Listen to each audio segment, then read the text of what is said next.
What if I told you that the biggest waste in your life isn't money, it isn't time, it isn't even your youth?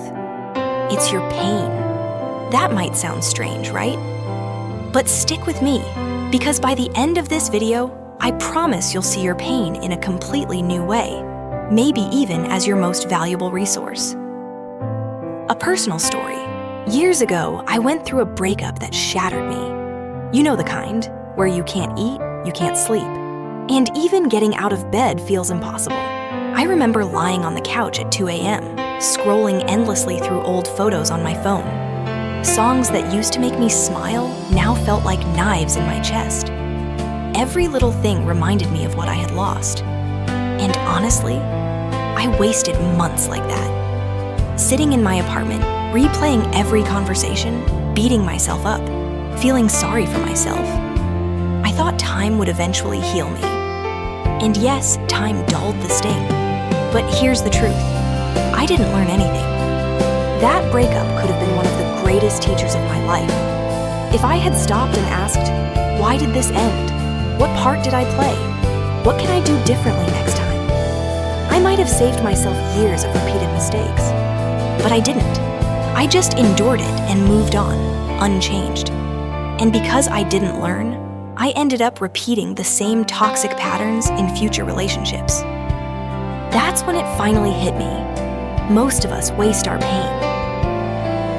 Why pain matters? Here's the truth. Pain is unavoidable. Even in the longest, happiest life, 80, 90 years, there will be losses, disappointments, failures. But the problem is, when pain comes, most of us just let it pass. We suffer, we cry, we distract ourselves with Netflix or TikTok, and then wait for time to make it fade. But pain isn't just suffering. Pain is data. Pain is feedback. Pain is a teacher. And unlike a motivational seminar or a self-help book, pain is personal. It's yours. It's carved into your memory with tears, sweat, sometimes even blood. And that's exactly why it has the power to transform you, if you don't waste it. Pain as the raw material for growth. Viktor Frankl, a Holocaust survivor, wrote in Man's Search for Meaning that one of the most powerful sources of purpose in life can come from suffering. If you can discover what your suffering means, you can live with greater direction and strength. Take the gym, for example. Every rep, every sore muscle, it hurts. But people who've trained long enough actually welcome that pain. Why? Because they know it's building them into something stronger, healthier, better. Not all pain is bad. Some pain is literally the path to growth. Real-life examples. 1. Heartbreak. Breakups hurt, but too often people jump straight into a rebound. And rebound relationships? They usually crash even harder because they're built on emptiness, not love. Instead, imagine using that heartbreak like a mirror. What mistakes did I make? What patterns do I keep repeating? What do I actually need in a partner? That reflection can save you from years of future heartbreak. 2. Failure at work. Picture this. You prep for a Zoom interview. You think you nailed it, and then the rejection email lands in your inbox within 24 hours. It stings. Most people sulk, binge ice cream, scroll Instagram, and wait until it doesn't hurt anymore. But if that's all you do, you've wasted the pain. Instead, ask, did I prepare enough?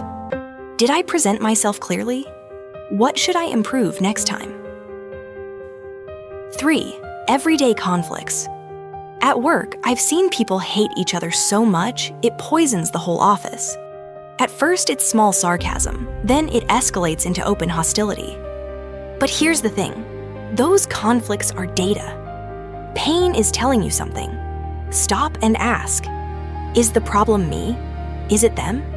Can I adapt, fix it, or should I leave? That's how pain turns from a festering wound into a life lesson. 4th job loss in America. And here's one more example that's especially real for many Americans. Layoffs. Maybe you've worked at a company for 5-10 years, and one morning you get an email. We're restructuring. Today is your last day. I've talked to people who went through this after the pandemic. and the pain was brutal. They felt betrayed, worthless, scared for their families. And yes, that pain is real and heavy. But the people who grew from it are the ones who used the pain as fuel. Instead of just saying, "Why me?" they asked, "What can I build now that I couldn't before?" Some of them started businesses, others changed careers, and a few finally pursued the passions they had been putting off for years. The pain of losing that job became the catalyst for a life they never would have chosen on their own. The main message I want to send to you: life is like a road full of potholes. The first time you trip and fall, fine, you didn't know. But if you trip in the exact same hole again, that's on you. That first fall was supposed to be data, a warning, a lesson. Ignore it and you'll keep falling. And the next fall might hurt even more. That is the tragedy of wasted pain. Now I get it. Facing pain isn't easy. It feels like writing a dissertation about yourself. It's heavy, it's exhausting. That's why so many of us choose distraction instead. Social media, work, another relationship. But here's the harsh truth. Life doesn't reward avoidance. Life rewards reflection. And the good news? Growth happens faster than you think. A few weeks of honest reflection can shift your mindset. A few months of analyzing failure can change your career. Even the deepest wounds, if reflected on, can become wisdom within a year. That's why I call pain a potential gift. Pain isn't automatically a gift. It's only a gift if you open it, study it, and learn from it. Otherwise, life will hand you the same exam again, only harder.